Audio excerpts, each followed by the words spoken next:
नमस्कार मित्रांनो, तुम्ही तुमच्या ठिकाणापर्यंत कधीच नाही पोहोचू शकणार जर तुम्ही रस्त्यावर झोपणाऱ्या प्रत्येक कुत्र्यांवर दगड माराल। जे आपले आहेत ते कधीच लांब जाणार नाहीत आणि जे लांब गेलेत ते कधी आपले नव्हतेच। मित्रांनो, परिस्थिती कशी पण असू दे, पण आभार मानणं हे तक्रार करण्यापेक्षा कायमच चांगलं असतं।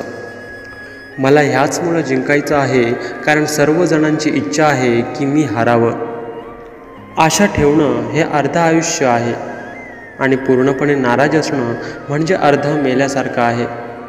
जगाला असं वाटत असेल की तुम्ही काही करू शकत नाही, तुम्ही जिंकू शकत नाही, तर त्याच्याने काही एक फरक पडत नसतो। पण जेव्हा आपण स्वतःबद्दल असा विचार करतो की मी काही करू शकत नाही किंवा मी जिंकू शकत नाही, तेव्हा तुम्ही पूर्णपणे संपता। त्यामुळे लोक आपल्याबद्दल काय बोलतात, काय विचार करतात याबद्दल कधीच विचार करायचा नाही। दोन्ही हाताने आपण 50 माणसांना मारू तर नाही शकत, पण तेच 2 हात जोडून आपण करोडो लोकांचं मन जिंकू शकतो।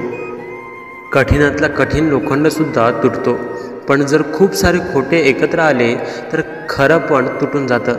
त्यांच्या पण पुढे निघून जायचं आहे, जे आम्हाला सोबत घेऊन नाही गेलेत। आधी मी हुशार होतो म्हणून मी जगाला बदलण्याचा प्रयत्न केला आणि आज मी समजूतदार झालो आहे म्हणूनच मी स्वतःला बदलत आहे। जगच असं आहे की सुंदर दिसणाऱ्या चेहऱ्यासाठी स्वच्छ मन असणाऱ्यांना सोडून दिलं जातं।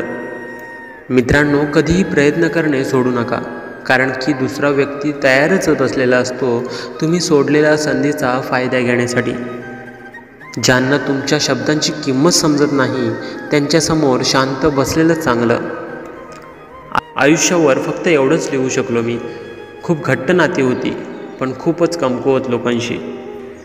मित्रांनो, तुमच्या आयुष्यामध्ये जर तुम्हाला रोकटोक करणारी व्यक्ती असेल तर तुम्ही त्या व्यक्तीचे आभार मानले पाहिजेत, कारण की ज्या बागेमध्ये माळी नसतात ती बाग लवकर सुकत जाते। काही लोकांना खायला इतकं आवडतं की ते दुसऱ्याचा आनंद पण खाऊन टाकतात। उतार चढावाच्या नंतर सुद्धा जर तुमची कोण साथ सोडत नाही तर तुम्ही त्या व्यक्तीची कायम कदर केली पाहिजे।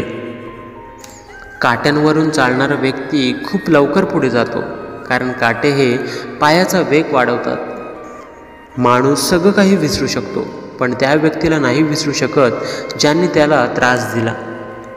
निगेटिव्हिटी हा खूप भयंकर आजार आहे, जो जिवंत माणसाला सुद्धा मुर्दा बनवतो। ही नाती खूपच कमकुवत असतात, जी दुसऱ्यांच्या बोलण्यामध्ये येऊन तोडून दिली जातात। तुम्हाला प्रसन्न राहायचं असेल तर त्याचा एकच सिद्धांत आहे, ना कोणाची अपेक्षा ना कोणाची उपेक्षा। मित्रांनो, हा विचार करून नेहमीच आनंदित राहा की जे होतं ते चांगल्यासाठीच होतं। मित्रांनो, तुम्हाला हा व्हिडिओ कसा वाटला मला कमेंटमध्ये नक्की सांगा। व्हिडिओ आवडला असेल तर जास्तीत जास्त लोकांना शेअर करा। धन्यवाद।